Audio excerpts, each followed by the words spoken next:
Everyone assumed that Javon was simply shy until he gave a barely noticeable signal to a therapy dog, and the dog's reaction exposed a truth that the court had completely missed.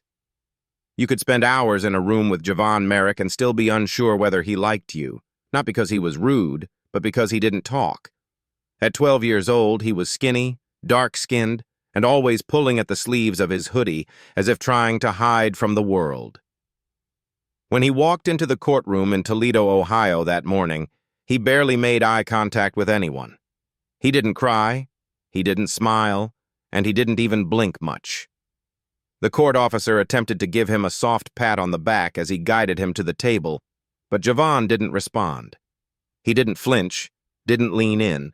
He simply sat across the room. His foster parents, Gerald and Lynette Bosley, sat stiffly in their chairs. Late 40s, from the outside, they seemed like the perfect couple. Churchgoers, daycare owners, no criminal history. On paper, they looked ideal, but today wasn't about what was on paper. It was about what couldn't be written down. The courtroom felt cold, not from the air conditioning, but from a tension that could be felt in the air. The kind of chill you get when no one is sure if they are the good guy or the villain. Javon was the only child of Marquita Merrick, a woman who died during a failed surgery 2 years earlier, with no father listed on his birth certificate. Since then, he'd been passed around 3 homes in 14 months. The Bosleys were his latest placement, but something about them didn't sit right with his school counselor. There were no bruises, no hospital visits, but there were notes. Teachers reported that Javon flinched when spoken to, barely ate at lunch, and stared out the window too long. Nothing that screamed danger, just odd patterns. Still, CPS didn't have enough to remove him. Until now. Judge Russell Cranmore, in his 60s and known for his impatience with grandstanding lawyers, watched the boy like a man trying to see through a fogged-up window. But Javon wasn't putting on a show. He was sitting next to his court-appointed guardian, his eyes locked on his own fingers. The prosecutor leaned in. "Javon, do you remember what happened last month at home? You can tell us anything you want." No response, not even a headshake. "Do you feel safe with the Bosleys?" Still nothing. "Javon," the guardian said softly. "He's not ignoring you. He just doesn't speak unless he has to." Judge Cranmore rubbed his forehead. "Doesn't speak or won't?" "He speaks sometimes, but he's shut down lately," the guardian replied. The judge sighed. "We're not going to get far like this." That's when someone opened the side door, and a woman with a beige vest entered, holding a leash. A large golden retriever padded beside her, calm, ears perked, tail swaying gently. "This is Oscar," the handler said. "We thought he might help ease Javon's anxiety. He's a licensed therapy animal." No objections, just quiet agreement. The woman led Oscar to Javon's table, clipped his leash to a small loop by her belt, and sat down a few feet away. Oscar did what he was trained to do. Lay calmly, breathing in the room. Javon didn't smile, but he did move. Barely. His left pinky flicked once, then again. Then, with the most subtle gesture, he twitched his wrist and tapped his thumb twice against his thigh. Oscar's head popped up. His ears perked differently, and his gaze locked on the boy. For the first time that morning, Javon's eyes moved, not to the judge, not to the lawyers, but to the dog. Judge Cranmore caught it. So did the prosecutor. "What was that?" the judge asked. The handler looked confused. "What was what? Did the boy signal him?" The handler looked at Javon, then at the dog. Oscar was sitting upright now, tail flat, chest still, like he was waiting. She hesitated. "That wasn't one of our standard signals," she said. But he did respond. Something in the dog's posture told the room this wasn't just another moment of silence. Oscar didn't bark, didn't growl, but he didn't relax either. He stayed upright, focused, like he'd just been told something only he could hear. Javon didn't flinch, didn't shift in his seat, and didn't glance around for attention. It wasn't some cry for help performed on cue. He just kept his eyes on the dog, hands folded neatly in his lap. Calm. Too calm for a kid in a courtroom. The handler tilted her head slightly, watching Oscar's behavior with growing concern. "He's alerting," she muttered almost to herself. "Alerting to what?" the judge asked. "I don't know yet," she replied, stepping a little closer to the boy and the dog. Oscar inched forward slowly, as if unsure whether he was allowed. His nose brushed against Javon's knee. The boy didn't move, but his thumb tapped again, twice more, then a pause, then one final tap. Oscar laid down flat on the floor, but not in a relaxed way. He stayed stiff, eyes open, pressed up tight against the boy's leg. The room had gone quiet. The prosecutor raised an eyebrow. "What does that mean?" The handler exhaled. "Oscar's trained to detect signs of trauma. He was originally used with veterans. Those taps, the ones the boy made, those weren't random. That's not fidgeting. It's a learned signal." "You mean the boy trained him?" the prosecutor asked. "I don't know," she said carefully, "but Oscar's responding like he recognizes it. And dogs don't fake this kind of response." Javon still hadn't said a word, but the courtroom was hanging on everything he wasn't saying. Gerald Bosley shifted in his seat, visibly uncomfortable. Lynette glanced at him, her face tight. No one else was watching them. All eyes were on the boy and the dog. The judge leaned forward. "Javon, where did you learn that signal?" The boy's lips parted just slightly. "My grandfather," he whispered. The words were barely audible. The judge raised a hand. "Could you say that again?" Javon repeated, a bit louder this time. "My grandfather taught me." The guardian beside him leaned closer. "When did he teach you that?" the handler asked gently. "Before he died," Javon whispered. "When I stayed with him. You trained dogs with him." Javon nodded. "And what does that signal mean? The one you just gave Oscar?" he was asked. Javon looked at the dog. "That I need help, but I can't say why." For a moment, no one spoke. Then, Oscar stood up again. This time he walked slowly across the courtroom toward Gerald Bosley. Gerald froze, and Lynette instinctively reached to pull her husband's arm. Oscar stopped a foot away and growled, a low, constant sound, focused and unwavering. The handler's mouth dropped open slightly in surprise. "He's reacting to something specific," she said, her voice filled with concern. Gerald raised both palms defensively. "This is ridiculous. That dog's just agitated. He's never done that before." The handler cut in, her voice steady yet urgent. "Ever? He only growls when he feels something is off. That's a trained alert. I've worked with him for 3 years.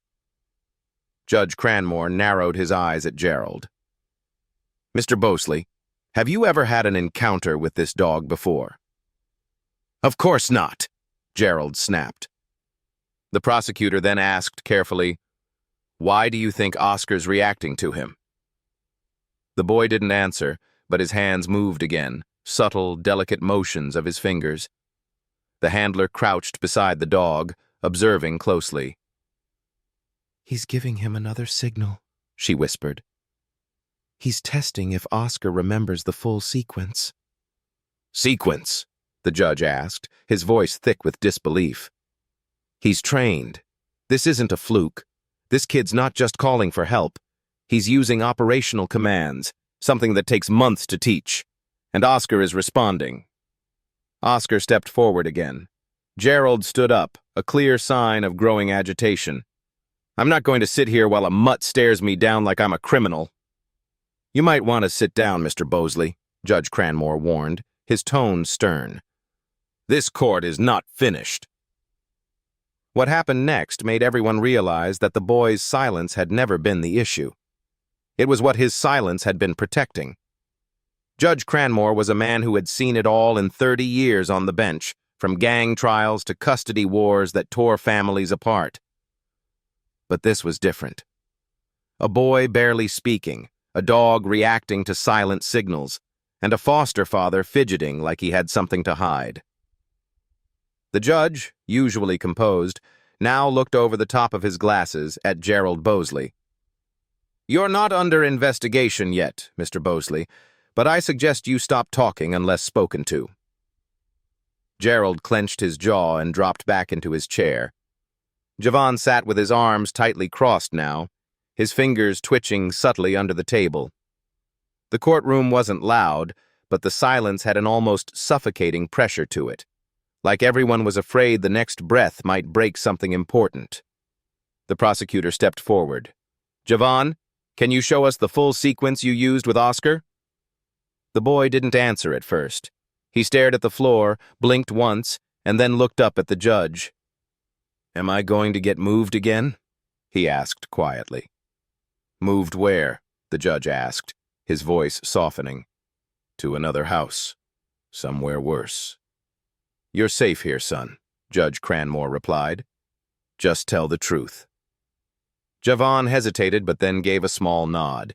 He extended his right hand under the table and began tapping 3 quick pulses with his fingers, a pause, then 2 soft brushes of his palm against his thigh.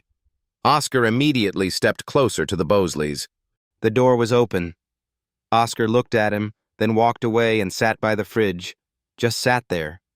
Wouldn't move. That's how I knew he remembered. The judge's eyes narrowed. "Are you—" He didn't bark.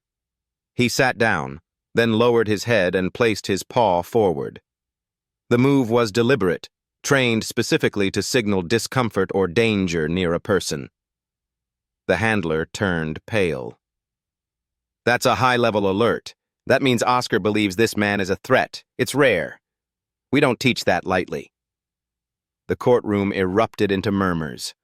Lynette Bosley whispered something into Gerald's ear, but he just shook his head, tight-lipped and red-faced. Judge Cranmore raised a hand to silence the room. Then he turned to the clerk. "Is the school counselor present today?" A woman stood at the back in her mid-40s, a pressed gray skirt, holding a file close to her chest.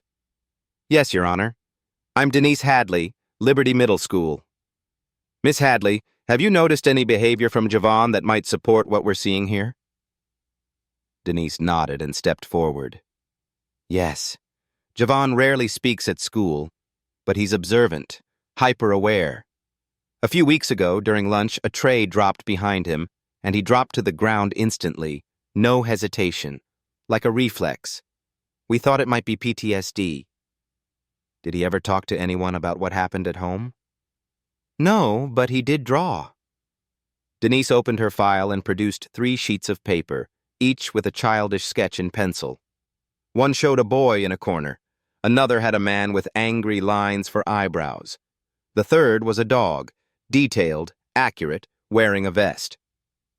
"That's Oscar," the handler whispered, startled. "That's my dog." The judge turned to Javon. "When did you draw these?" Javon shrugged.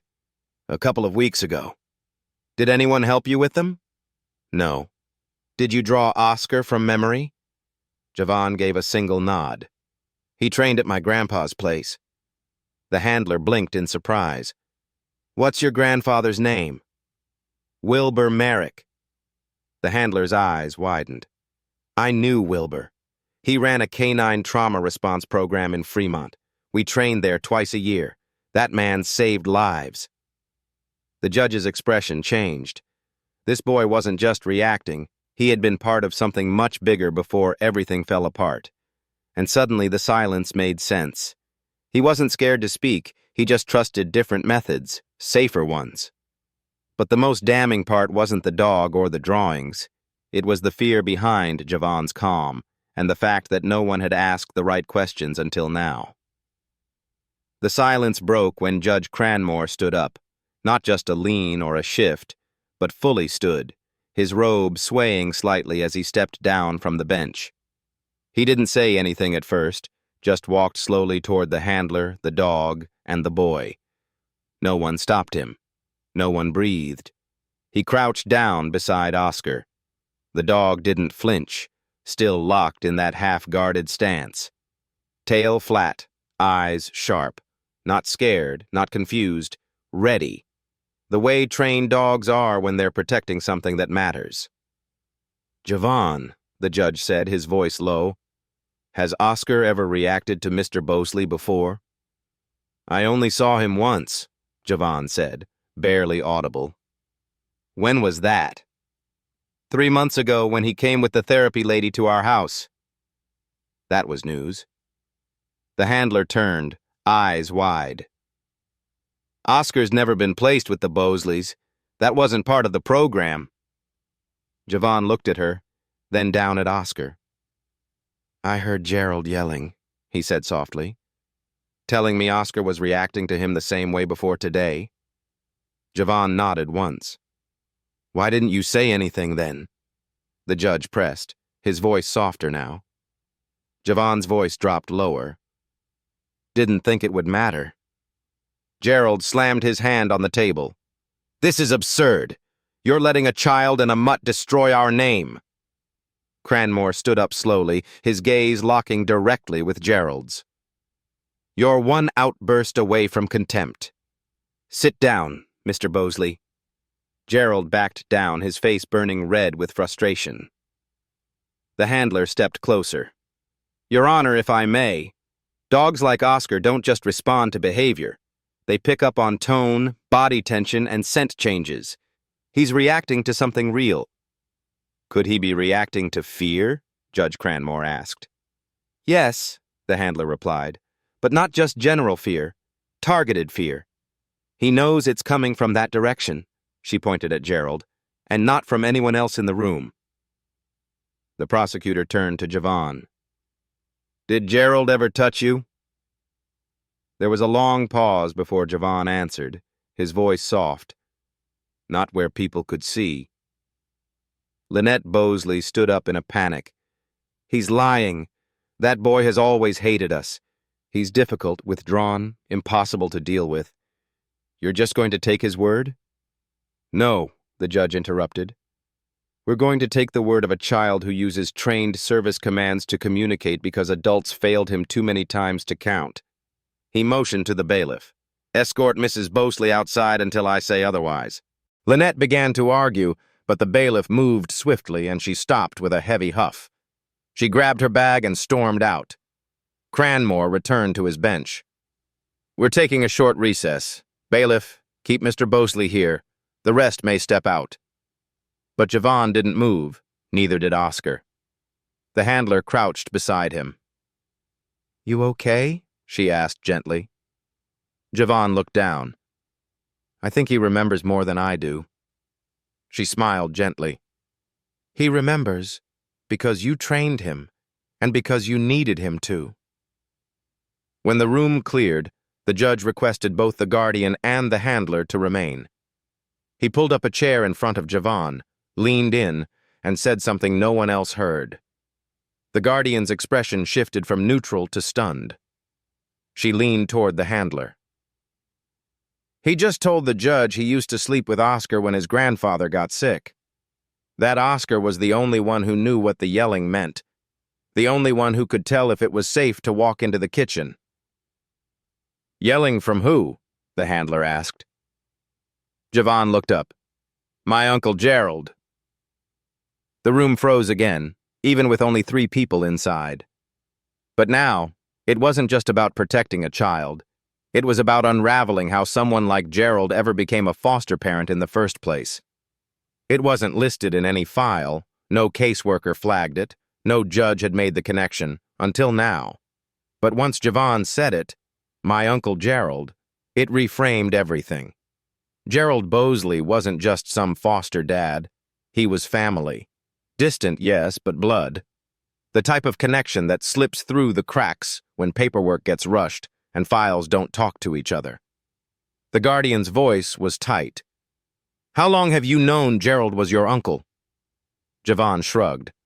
Since I got there. First night. He said, your mama never gave me no respect. Now I got you. The judge's eyes stayed on the boy. Did you tell anyone? Javon asked, dead serious. Would they believe me? They didn't believe her when she called him out, Judge Cranmore said, leaning back slowly in his chair. The handler looked from the judge to the guardian. We need to pull Oscar's training records. If Javon helped train him at his grandfather's, those sessions would be logged. It'll back up everything. The judge nodded. Do it today. Javon was still seated, still calm, but the energy around him had shifted. Not nervous, just relieved that someone had finally said what he wasn't allowed to. Gerald used to lock me out back, Javon said softly, more to himself than anyone. Winter, summer, it didn't matter. He said boys needed to be hardened. Said crying was for girls. Did Lynette know? The guardian asked. She'd just turned the TV up louder, Javon replied. Said she didn't hear anything. The handler bit her lip. He was signaling Oscar with all of this. That's how he kept himself safe. The judge looked down at the file in front of him. You said your grandfather taught you how to train dogs. Was it just Oscar? No, Javon said. All kinds. PTSD dogs, therapy dogs, scent detection. How old were you when you started? 7. And you remember all the commands? Javon nodded. They're like songs in my head. Judge Cranmore paused. Can you show me one more? Javon looked over at Oscar, who was watching him closely. He tapped twice, rubbed his palm along his knee, then pointed under the table. Oscar responded instantly, crawling beneath and curling at the boy's feet, resting his head on Javon's shoes. What did you just ask him to do? The judge asked. Guard me. A silence fell again, but this time it was different, heavy with truth. Javon, the guardian said gently, do you know why Gerald never wanted you talking to people? Javon gave the smallest nod. Because if I did, people would ask questions. Did you ever try? The judge asked. Javon looked up for the first time. I stopped when no one listened. Judge Cranmore tapped a pen on his pad, then looked to the handler. How many dogs like Oscar are in the state program? Less than 50, she replied. They're hard to train, and the ones trained by Wilbur, Javon's grandfather, are considered elite. He sighed. That explains the level of discipline I'm seeing. Oscar hasn't moved once from under the table. He remained still, protective, as if he knew this moment had been waiting to surface. The judge turned toward the door. Bailiff, bring Mr. Bosley back in. A moment later, Gerald walked in, flanked by 2 uniformed officers. Cranmore didn't raise his voice. He didn't need to. Mr. Bosley, were you ever present during Wilbur Merrick's training sessions? Gerald scoffed. A long time ago, before he cut me off. Why did he cut you off? That old man had opinions, Gerald muttered. Always favored his daughter. Never thought I'd be good enough for anything. Did you ask to foster Javon, or were you selected? Gerald blinked. Does it matter? The judge folded his hands. It does. When it looks like you manipulated the system to gain access to a child you were never fit to raise. But the next decision wouldn't be made in anger. It would be made by a judge who had finally heard the truth in a language most people never bothered to learn. The air shifted again as the judge leaned forward, his voice calm but firm. Mr. Bosley, based on the evidence presented, your relationship to the minor and your past involvement with the Merrick family, I'm authorizing an emergency review of your foster certification, effective immediately. Gerald's eyes widened. You can't just... I can, the judge cut in. And I just did. Oscar growled low, not loud but enough to quiet the room. Gerald took an instinctive step back. For the first time since the hearing began, he looked less angry and more exposed. "I suggest you don't test that dog," the handler said coldly, stepping slightly in front of Oscar. Two officers approached Gerald from behind. One placed a hand on his shoulder. "You'll need to come with us while we file the motion, sir." Gerald didn't fight, but he didn't go quietly. "This is garbage. That boy doesn't talk for months, and now suddenly he's your golden witness?" "He doesn't need to talk," Judge Cranmore replied. He communicated more clearly than any adult in this room. The door closed behind Gerald, and for the first time, Javon's breathing changed. His shoulders dropped, not in defeat, but in release, like he had been holding something in for months and finally realized it didn't belong to him anymore. The judge turned toward Javon again. "Son, I'm going to ask you something serious. You don't have to answer unless you want to." Javon looked up. "Do you feel safe staying with anyone who knew Gerald?" The boy shook his head. "No." "Would you prefer a temporary placement with someone familiar to your grandfather's network? Maybe someone who works with dogs?" The boy gave a single nod. Not eager, just honest. The handler turned to the judge. "I know someone trained under Wilbur for 6 years. No children of her own, but she's certified and licensed for trauma care. I'll call her today." Judge Cranmore scribbled something in his notes. "Make the arrangements. I'll approve it before sunset." The guardian placed a hand lightly on Javon's shoulder. "That sound okay with you?" Javon glanced down at Oscar. The dog's tail gave a small thump on the floor. "Yeah," he said quietly. Just outside the courtroom, a small crowd had gathered. Law clerks, legal assistants, 2 off-duty officers waiting on other cases. Word had started to spread. Not gossip, not drama, just quiet respect for a boy who didn't say much but said everything anyway. Inside, Judge Cranmore took a deep breath. He wasn't one for speeches, but he paused, looked around the half-empty room, and said something he hadn't written down. "I've been on this bench a long time, long enough to know the law doesn't always come with clarity. But today this courtroom didn't need 1,000 words or a long testimony. It just needed someone to listen." The handler blinked back tears. The guardian nodded silently. The judge turned to the clerk. "Let's adjourn for today. But I want this transcript reviewed by every family court judge in Lucas County. No redactions." Oscar stood up slowly and placed his paw gently on Javon's foot, one last time, before turning toward the exit. Javon stood with him. No handcuffs, no yelling, no screaming scenes like on TV, just a slow, careful walk to the hallway, where something different and better was finally waiting for him. As they exited, a younger intern sitting near the back whispered to the clerk beside her, "What just happened?" The clerk, without looking away from the door, replied, "A child spoke in the only language he knew, and someone finally listened." But the real ending hadn't come yet. The lesson this courtroom learned was just the beginning of what needed to change. Outside those walls, Javon didn't speak much the next few days. He didn't have to. The woman who took him in, Ramona Ellis, an ex-military canine handler from Perrysburg, knew better than to push. She gave him his own room, stocked the fridge with what little she knew kids liked, and laid out an extra bed for Oscar, who hadn't left Javon's side since they walked out of that courtroom. They didn't talk much the first night.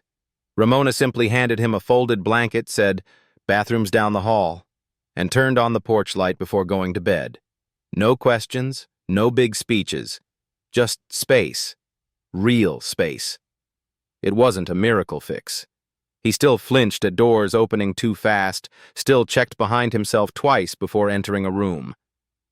But for the first time in a long while, he didn't lie awake counting the seconds until morning. And when morning did come, he got up without anyone calling him. Ramona found him out back, tossing a ball for Oscar, using those same quiet signals.